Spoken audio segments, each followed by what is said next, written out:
Alright, doon naman tayo sa tanong na busy ako, wala akong oras. Sige, lagay natin. Gagamitin ko sarili ko as an example.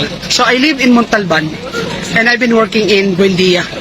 So, I travel all the way every day for the past 14 years being a call center agent. Sino may oras?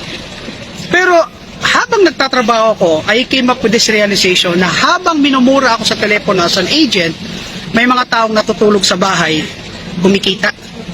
May mga taong hindi kailangang mag-travel, kumikita. No? Hanggang kailan ka walang oras, kapatid? Kung wala kang oras ngayon, no? Lagi sinasabi mo kasi wala kang oras. Okay, hindi ako. Itong tanong ko sa'yo, ilang birthday ang pinapalagpas mo? Ilang okasyon ang pinapalagpas mo kasi may trabaho ka? Kailan darating sa buhay mo na may oras ka sa pamilya mo? Tandaan mo kung may anak ka, minsan lang magiging bata ang anak mo. One day you will realize, pag nasa deathbed ka na, anong gusto mong maalala ng anak mo? Na lumaki siya, wala kang oras? O lumaki siya na nandun ka palagi kasi binibigyan mo siya ng oras? Kasi may time freedom ka, kasi nasa networking ka. Guys, networking is not all about money. No, hindi po siya pera-pera.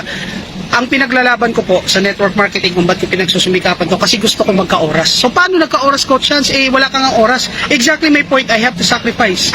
Nagsakripisyo ako ng 1 year, halos walang tulog. Kasi pag wala akong binago habang buhay na walang magbabago sa buhay ko, di malamang hanggang ngayon wala pa rin akong oras ang katwirang ko. So it's all in the mind, you have to decide. No, kailangan lang magalit ka sa kahirapan, kasi pag hindi ka nagalit sa kahirapan, akala mo normal lang yung sitwasyon mo. Alam mo, dati I've been working for 14 years, kabisado ko kung ilang steps yung MRT. No, akala ko it's normal. I only realized ang hirap palang pinagdaanan ko nung gumihawa na buhay ko. No, na parang ayoko na siyang balikan, na hindi ko ma-imagine kung paano ko siya na-survive. Pag wala ka palang choice, isusurvive mo lahat. So you have to consider your situation right now. Ang problema kasi, you still have a choice. No? So wag mo hintayin na ang choice na yan ay mawala sa'yo kasi maedad ka na, hindi ka na pwede magtrabaho.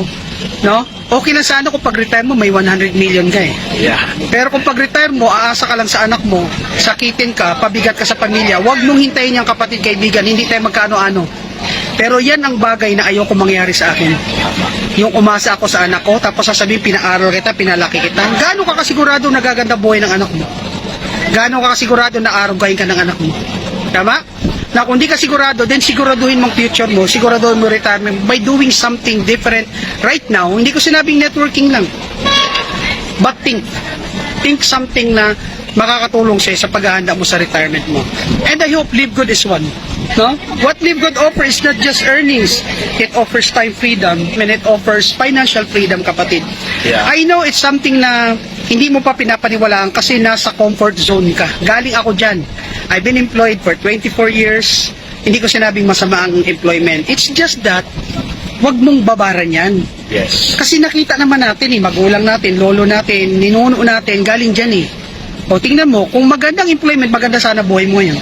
Tama. Hindi ko sinabing pangit. I survived my family because of that. It's just that if you want more, if you want something na makakapagpabago sa buhay mo, gawa ka ng bago.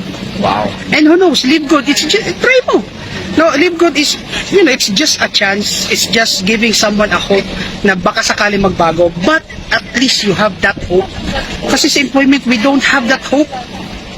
Tama? Unless CEO ka, unless you are the president, but if you're just an ordinary employee na umasa sa akin si katapusan, Diyos ko naman, kapatid, no? Dilat ang mata mo, nakikita mo sitwasyon, pero imulat mo sarili mo sa sitwasyon na yan. Kasi tandaan mo, wala akong karapatan mong himasok sa buhay mo. But at the end of the day, ikaw yan. Ikaw yung nagsasuffer, ikaw yung maraming utang, ikaw yung gipit. Yes. Hanggang kailan? Diba? So I hope this short message, kung short pa tawag dito, I hope this gives you at least tickle your mind na, o nga no. Guys, ano lang, tanggapin mo lang kung ano ko ngayon. Marami nagtatanong sa akin, ano raw sikreto para maging successful. Huwag ka nang tumingin sa iba. Yung sitwasyon mo ngayon, enough na yun. Tama. No? So, Coach Hans, I hope po na makita-kita tayo one day, and one day sabihin mo sa akin, Coach Hans, salamat sa video mo.